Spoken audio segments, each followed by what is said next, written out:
Good morning, Alex and friends. I'm Grace. Today is Tuesday, March 18th, 2025, and you're listening to Alex's News.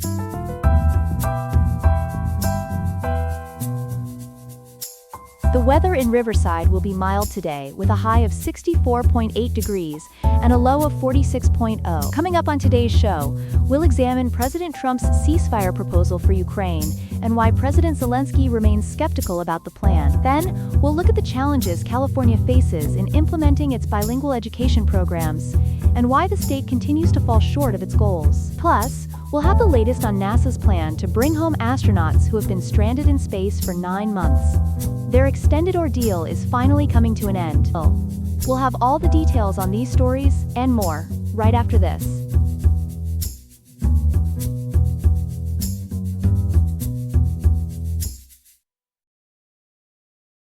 In a significant diplomatic development, President Donald Trump is preparing for a high-stakes conversation with Russian President Vladimir Putin, aimed at securing a ceasefire in Ukraine. Joining us now with more details is our international correspondent, Ethan. Good morning, Ethan. What can you tell us about this proposed ceasefire? Good morning, Grace. According to multiple reports, President Trump is scheduled to speak with President Putin to advocate for a U.S.-backed 30-day ceasefire in Ukraine. The Boston Globe reports that while the White House is expressing optimism about reaching this peace deal, Ukrainian President Volodymyr Zelenskyy remains deeply skeptical about Russia's genuine interest in ending the conflict that has now stretched on for over 3 years. What do we know about the terms of this proposed ceasefire? Has Ukraine shown any willingness to participate? Yes, according to Perplexity reporting, Ukraine has reportedly agreed to the ceasefire proposal after 8 hours of intensive talks in Jeddah, Saudi Arabia. These negotiations involved U.S. Secretary of State Marco Rubio and Ukrainian officials. President Trump has stated there is a very good chance of success, though he acknowledged significant details remain unresolved. The ball is now in Russia's court, as they need to approve the terms. I understand there are some contentious assets at stake in these negotiations. Can you shed some light on that?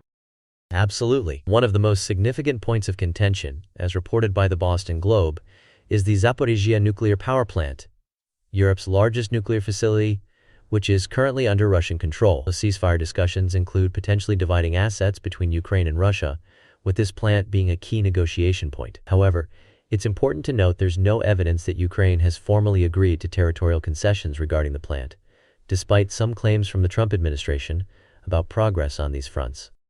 What obstacles might prevent this ceasefire from taking effect?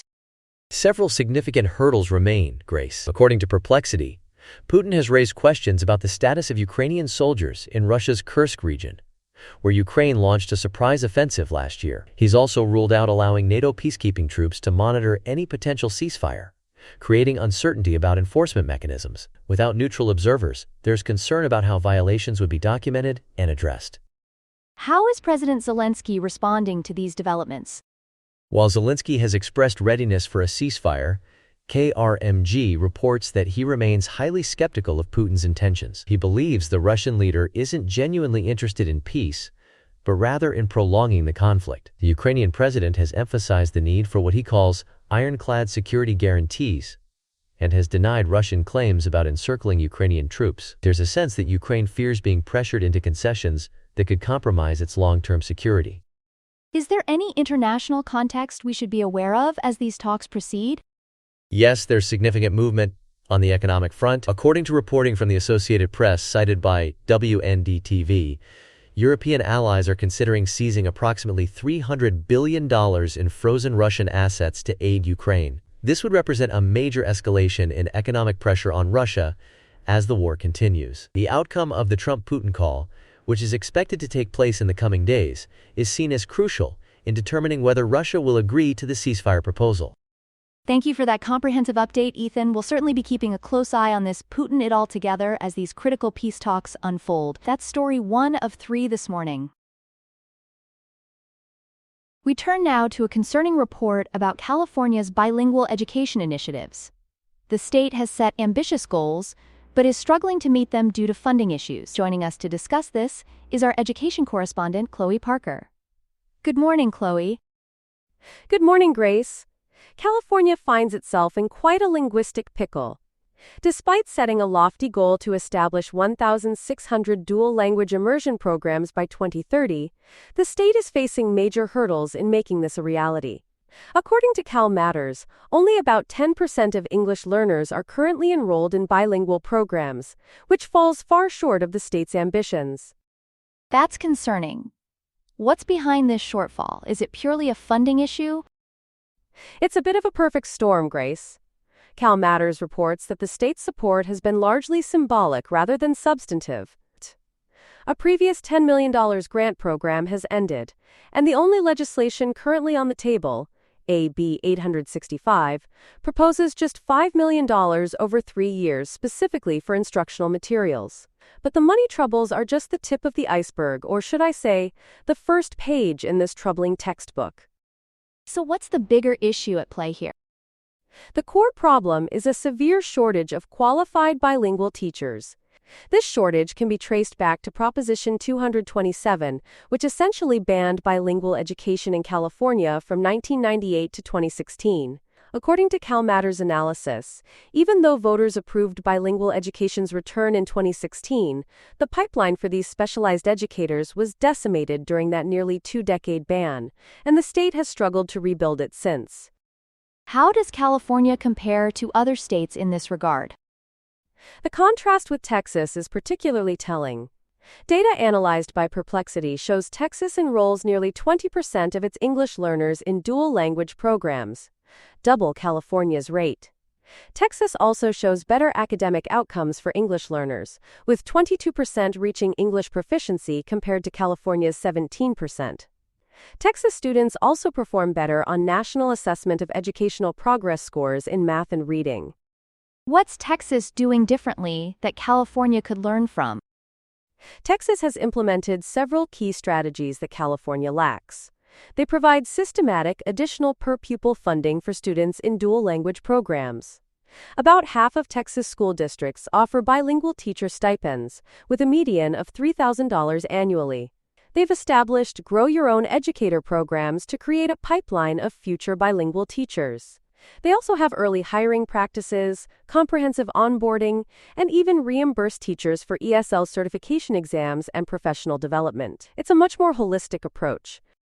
Are there any success stories in California that might provide a roadmap? There are some bright spots. Santa Barbara County has successfully implemented bilingual authorization programs with support from state grants. But unfortunately, FCMAT reports that many other districts have abandoned their bilingual education efforts due to staffing barriers. Some, like Napa Valley Unified, have had to eliminate positions 34 in their case due to budget pressures. And I understand there might be additional complications on the horizon? You're right, Grace. According to Cal Matters, the situation could be further complicated by potential federal education funding cuts under the Trump administration. California and other states are currently engaged in lawsuits to prevent mass layoffs in the U.S. Department of Education. So what's the outlook for California's Global California 2030 initiative, which aims to have half of K-12 students literate in at least 2 languages by 2030? At this point, it's looking like California might be lost in translation. The gap between the state's ambitious goals and its actual financial commitment remains a significant obstacle. Without addressing the fundamental issues of teacher shortages and inadequate funding, these linguistic aspirations may remain just that, aspirations. Thank you for that comprehensive report, Chloe. It seems California needs to speak the language of proper funding if it wants to achieve its bilingual education goals. We'll be right back with our third and final story after this short break. Here are some other headlines. South African Ambassador Ibrahim Rasool has been ordered to leave the United States by Friday after being declared persona non grata by the Trump administration. The expulsion follows remarks Rasool made during a foreign policy seminar discussing demographic changes in America. Secretary of State Marco Rubio accused Rasool of being a race-baiting politician who hates America and President Trump. South Africa has called the decision regrettable, and President Cyril Ramaphosa described the situation as a hiccup that would be addressed through formal diplomatic channels. This expulsion comes amid broader tensions, with Trump recently halting U.S. aid to South Africa over its land reform policies and alleged support for groups like Hamas. thousands of FDA employees returning to their White Oak campus in Maryland are facing chaotic conditions, including severe parking shortages, hour-long security lines, and inadequate office equipment. The campus has only 6,000 parking spaces for approximately 10,000 returning employees, resulting in parking lots filling up by early morning. Staff discovered broken desks, missing chairs, and cramped workspaces upon arrival. Many employees are sharing spaces with colleagues from different divisions, making private calls and meetings difficult. Adding to concerns, there's a long-standing issue with Legionella bacteria in the water supply at several FDA buildings. The agency acknowledges these challenges and says it's working on solutions. 2 Australian beaches south of Adelaide have been closed after strange foam and dead fish washed ashore, causing surfers to fall ill. The incident at Waitpinga Beach and neighboring Parsons Beach is believed to be caused by a microalgal bloom triggered by recent hot, dry weather with little wind and low tides. Surfers reported symptoms including sore eyes, sore throats, and coughing after exposure to the water. The unusual off-white foam, a byproduct of toxic organisms' decay, has covered hundreds of meters of coastline. Marine scientists have collected water samples, but results may not be available until the end of the week. The European Union is exploring ways to support Radio Free Europe/Radio Liberty after the Trump administration cut its funding. The Czech Republic, which hosts RFE/RL's headquarters, is leading the initiative, with Foreign Minister Jan Lipavska one-half urging EU support for the network that broadcasts in 27 languages across 23 countries. EU Foreign Policy Chief Kajaja Kallas acknowledged the network's historical importance as a beacon of democracy, but noted that finding alternative funding won't be easy. Poland and the Baltic states have expressed support for maintaining RFE/RL's operations, highlighting its critical role in countering authoritarian narratives in regions with limited press freedom. The Trump administration has moved to restructure the U.S. Institute of Peace as part of broader efforts to shrink the federal government. Despite USIP's status as an independent nonprofit corporation, staff from the Department of Government Efficiency, known as DOGE, gained access to the USIP building on March 17 after several unsuccessful attempts. USIP CEO George Moose described the entry as a break-in and called police to the scene. USIP maintains that it is not subject to the same reorganization efforts as federal agencies due to its independent status, while similar challenges have affected other organizations, including the U.S. African Development Foundation and the Inter-American Foundation. In our third story this morning, a space saga that's lasted far longer than anyone expected is finally coming to an end. NASA astronauts Suni Williams and Butch Wilmore are at last heading home after what turned into a marathon stay aboard the International Space Station. For more on this cosmic commute that went into overtime, we're joined by our science correspondent Ethan. Ethan, these astronauts must be over the moon about finally coming back to Earth? Grace, they're definitely ready for some solid ground beneath their feet. According to BBC News, Suni Williams and Butch Wilmore undocked from the International Space Station just hours ago at 1:05 a.m. ET aboard SpaceX's aptly named Crew Dragon capsule Freedom. What makes this return journey so remarkable is that their original mission was supposed to last just 8 days, but they've been orbiting Earth for nearly 9 months. 9 months? That's quite the extended business trip. What exactly happened to keep them up there so long?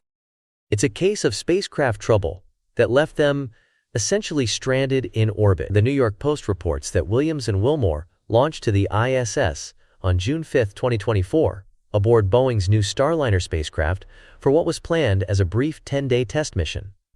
However, the Starliner developed serious technical issues, including propulsion system helium leaks and thruster problems that made it unsafe for the return journey. So they've been space castaways all this time? How long have they actually been up there? They've spent approximately 285 days in orbit, Grace. That's nearly 275 days longer than planned. This extended stay has actually placed them among NASA's record holders for longest single space flights, and they've made the most of their time, as according to The Guardian, Williams set a new record for the most spacewalking time by a female astronaut during their extended mission. Talk about making lemonade when life gives you lemons.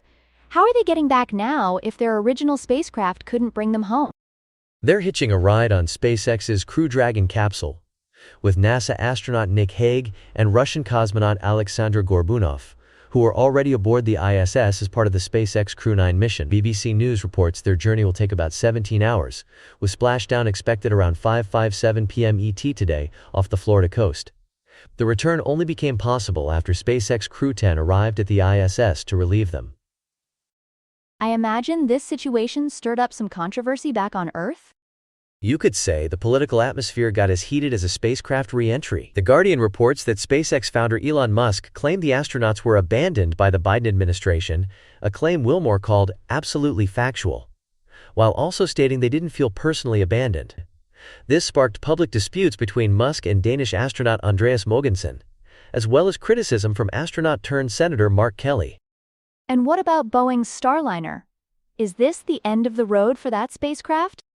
That remains up in the air, if you'll pardon the space pun. According to Perplexity, the Starliner spacecraft returned to Earth uncrewed last September, but its future is uncertain. NASA and Boeing have resolved about 70% of the identified problems, but no official decision has been made about when or if Starliner will fly again. NASA Administrator Bill Nelson has expressed confidence in Boeing's ability to fix the issues, and the company is still contracted for several flights through the end of the decade. So what happens when Williams and Wilmore finally splash down today? After their fiery re-entry through Earth's atmosphere, which The Guardian notes is a challenging conclusion to their unexpectedly long mission, they'll undergo medical evaluations and begin readjusting to gravity. After 285 days in microgravity, their bodies will need time to readapt to Earth's pull. I imagine their first shower and home-cooked meal will feel pretty out of this world. Well, we'll be watching their splashdown with great interest. Thanks for that stellar report, Ethan. Talk about the ultimate working-from-home extension.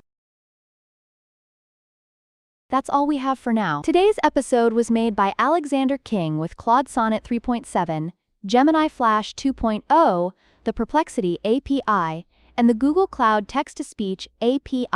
I hope you have a great day. I'll see you tomorrow, Alex.